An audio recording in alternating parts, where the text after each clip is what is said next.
ബീഹാറിലെ തെരഞ്ഞെടുപ്പ് ഫലം, അതിൻ്റെ അന്തിമ ഫലം അത്ര അപ്രതീക്ഷിതമല്ല. പക്ഷേ ഇത്രമേൽ ആഴത്തിലുള്ള പരാജയം ഒരുപക്ഷെ എല്ലാവരുടെയും വിലയിരുത്തലുകൾക്ക് അപ്പുറമായിരുന്നു.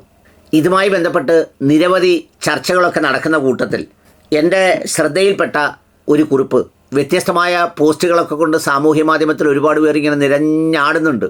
രാഹുൽ ഗാന്ധിയെ പപ്പു മോൻ ബൈ ബൈ എന്നൊക്കെ പറഞ്ഞ് പല സംഗതികളുമൊക്കെ ആടുന്ന കൂട്ടത്തിലാണ് നമ്മുടെ പിരിയാരിയിൽ MLA ഡോക്ടർ സരിൻ അദ്ദേഹത്തിൻ്റെ ഒരു പോസ്റ്റ് കാണാനിടയായത്. ബീഹാറിലെ കഥ പറയുമ്പോൾ അദ്ദേഹത്തിൻ്റെ പോസ്റ്റിൽ നിന്ന് തുടങ്ങാം എന്ന് ഞാൻ വിചാരിച്ചു.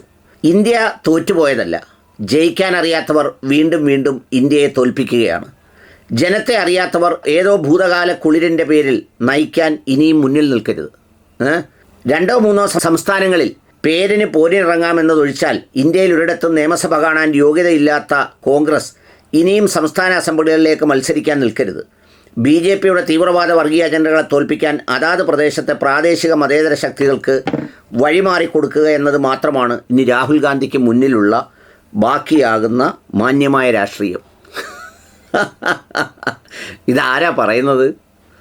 വളരെ മാന്യമായ രാഷ്ട്രീയ പ്രവർത്തനം നടത്തിയ, സ്ഥാനം കിട്ടാതെ വന്നപ്പോൾ പാർട്ടി മാറാത്ത, എവിടെയാണോ നിൽക്കുന്നത് അവിടെ തന്നെ ഉറച്ചു നിൽക്കുന്ന, സ്വയം സ്ഥാനാർത്ഥിയായി ഇറങ്ങിക്കഴിഞ്ഞ് ഈ ഭൂരിപക്ഷവും കൂട്ടി വോട്ടെടുപ്പ് കഴിഞ്ഞ് അടുത്ത ദിവസം ജയിച്ചു കഴിഞ്ഞ് താൻ എതിർ സ്ഥാനാർത്ഥിയെയും എതിർ പാർട്ടിയുടെ ഓഫീസിലേക്കും പോകുന്നത് വരെ സ്വപ്നം കണ്ട, അതിനുവേണ്ടി അപ്പോയിൻമെൻ്റ് എടുത്ത കേരള രാഷ്ട്രീയത്തിലെ ഏറ്റവും കോമാളി രാഷ്ട്രീയക്കാരനാണ് രാഹുൽ ഗാന്ധി എന്ന ഇന്ത്യയുടെ പ്രതിപക്ഷ നേതാവിന് രാഷ്ട്രീയ ഉപദേശം നൽകുന്നത്, കോൺഗ്രസ്സിന് രാഷ്ട്രീയ ഉപദേശം നൽകുന്നത്.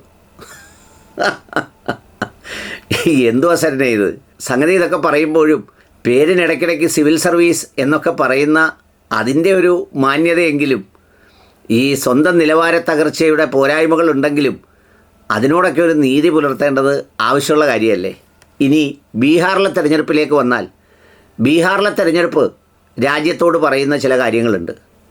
അതിൽ ഒന്നാമത്തെ കാര്യം, രാഷ്ട്രീയ ഫോർമുലകൾക്കപ്പുറത്ത് ജാതി രാഷ്ട്രീയത്തിനാണ്, അല്ലെങ്കിൽ അതിൻ്റെ പൊളിറ്റിക്കൽ എഞ്ചിനീയറിങ്ങിനാണ് ഏറ്റവും കൂടുതൽ പ്രാധാന്യം. ഉയർത്തുന്ന വിഷയമോ അല്ലെങ്കിൽ ദേശീയ താല്പര്യങ്ങളുള്ള കാഴ്ചപ്പാടുകൾക്കോ അപ്പുറത്ത് പ്രാദേശികമായ പൊളിറ്റിക്കൽ എഞ്ചിനീയറിംഗ്, ജാതി സമവാക്യങ്ങൾ, അത്തരം കാര്യങ്ങൾ ചേർത്ത് വെച്ച് വേണം രാഷ്ട്രീയത്തെ കാണാൻ എന്നാണ് ബീഹാർ പറയുന്ന ഒരു കാര്യം. രണ്ടാമത്തെ, അതിദാരിദ്ര്യം പിടിച്ച ഒരു നാട്ടിൽ, ഏറ്റവും ദാരിദ്ര്യപൂർവ്വം കഴിയുന്ന ഒരു നാട്ടിൽ ഈ പറയുന്ന ജനങ്ങൾക്ക് സ്വന്തം അക്കൗണ്ടിലേക്ക് കണ്ണ് തുറന്ന് നോക്കുമ്പോൾ 10,000 രൂപ വരുന്നു എന്ന് പറയുന്നതൊരു ചെറിയ ഇമ്പാക്റ്റ് അല്ല. കേരളത്തിലൊരു പക്ഷേ ഒരു കിറ്റ് കൊടുത്താണ് അധികാരം നിലനിർത്തിയത് എന്ന് വിമർശനം ഉന്നയിക്കുകയും പലരും അത് സമ്മതിക്കുകയും ഒക്കെ ചെയ്യുന്ന കാലത്ത്, ബീഹാർ പോലൊരു രാജ്യത്ത് 10,000 രൂപയെന്നാൽ 10 ലക്ഷം രൂപ അക്കൗണ്ടിലേക്ക് ഇട്ട് കൊടുക്കുന്നതിന് തുല്യമാണ്. അതും എല്ലാ സ്ത്രീകളുടെ അക്കൗണ്ടിലേക്കും. അവർക്ക് 6 മാസം കുറഞ്ഞത് ജീവിക്കാനുള്ള വരുമാനം ഉണ്ടത്. കാരണം അത്രയേ ഉള്ളൂ അവരുടെ ജീവിത ചെലവുകൾ. അങ്ങനെയാണ് അവരുടെ ജീവിത നിലവാരം. അപ്പോൾ ആ തുക ഇലക്ഷന് തൊട്ട് മുമ്പ് ഡയറക്റ്റ് അക്കൗണ്ടിലേക്ക് ചെല്ലുക എന്ന് പറഞ്ഞാൽ, വീടുകളിൽ പണ്ടൊക്കെ ഇലക്ഷന് തലേന്ന് രാത്രി 500ഉം 1000ഉം കൊടുത്ത് വോട്ട് മറിക്കുന്നു എന്ന് പറയുന്നത് പോലെ ഔദ്യോഗിക സംവിധാനത്തിൻ്റെ ഒരു വോട്ടുമറിപ്പാണ് അതിൽ നമ്മൾ കാണുന്നത്. ഇനി മൂന്നാമത്തെ കാര്യം, ഈ പറയുന്ന SIR അടക്കമുള്ള മേഖലകളിൽ നഷ്ടപ്പെട്ട വോട്ടുകൾ ഏതൊക്കെ മേഖലകളിൽ നിന്നാണ്, അവിടുത്തെ ഫലങ്ങൾ പറയുന്നത് എന്താണ് എന്നുള്ളത് കുറച്ചുകൂടി സാവകാശം പരിശോധിക്കേണ്ടതുണ്ട്. താൽക്കാലിക വിജയങ്ങൾക്കപ്പുറത്ത് അതിൻ്റെ ആദ്യ സൂചനകൾ നോക്കുമ്പോൾ സീമാഞ്ചൽ പോലെ വളരെ ന്യൂനപക്ഷ പ്രാധാന്യമുള്ള സ്ഥലങ്ങളിൽ പോലും ഒരു മഹാഗഠബന്ധനും NDAയും തുല്യം എത്തി എന്ന് പറയുന്നത് എല്ലാ കേന്ദ്രങ്ങളെയും അത്ഭുതപ്പെടുത്തിയിട്ടുണ്ട്. കാരണം അവിടെ ഒരു മികച്ച എഡ്ജാണ് ഈ മഹാഗഠബന്ധന് പ്രതീക്ഷിച്ചിരുന്നത്. ആ വോട്ടുകൾക്ക് എന്താണ് സംഭവിച്ചത് എന്നുള്ളതിനെ സംബന്ധിച്ചും കാര്യങ്ങൾ പഠിക്കേണ്ടതുണ്ട്, മനസ്സിലാക്കേണ്ടതുണ്ട്.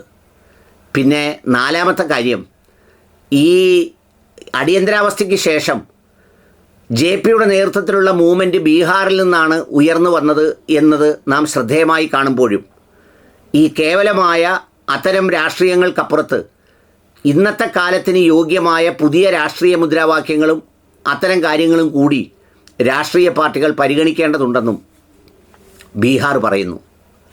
പിന്നെ രാഹുൽ ഗാന്ധിയോട്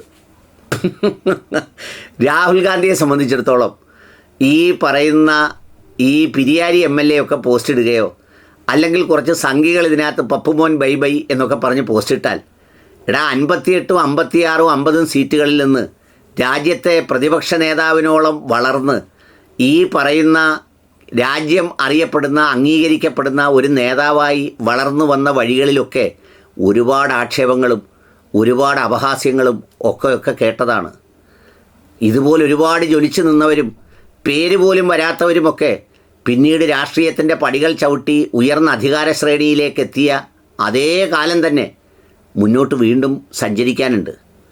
ആ സഞ്ചാരപഥങ്ങളിൽ ഈ ദേശീയ പരിപാടികളുടെ പോലും പിൻനിരയിൽ കൊണ്ടിരുത്തി അപമാനിച്ചിട്ടും അത്തരം കാര്യങ്ങളിൽ തളരാതെ ചില നേരും നെറിയുമായി മുന്നോട്ട് സഞ്ചരിക്കുമ്പോൾ രാജ്യത്തിനും സമൂഹത്തിനും കാലത്തിനുമൊക്കെ സത്യമൊന്നുണ്ടല്ലോ, ആ സത്യം തിരിച്ചു വരിക തന്നെ ചെയ്യും. അതിൽ നിർഭയനാണ് രാഹുൽ ഗാന്ധി, അതിൽ അജണ്ടകളില്ലാത്ത ആളാണ് രാഹുൽ ഗാന്ധി. അതുകൊണ്ട് ഈ തോൽവിയോ ഇതുപോലെ ഇനി 100 തോൽവിയോ അദ്ദേഹത്തെ തളർത്തില്ല. അദ്ദേഹത്തിൻ്റെ ലക്ഷ്യം പൂർത്തിയാകുന്നതുവരെ അദ്ദേഹം പോരാടിക്കൊണ്ടിരിക്കും. പിരിയാരി MLA പറയുന്ന പോലല്ല ചാടി വേറൊരു പാർട്ടിയിൽ പോയി അതിൻ്റെ മേശയുടെ അടിയിൽ ഇരുന്നുകൊണ്ടാണ് രാഹുൽ ഗാന്ധിയെ ഉപദേശിക്കുന്നത്. എന്താ കാലം.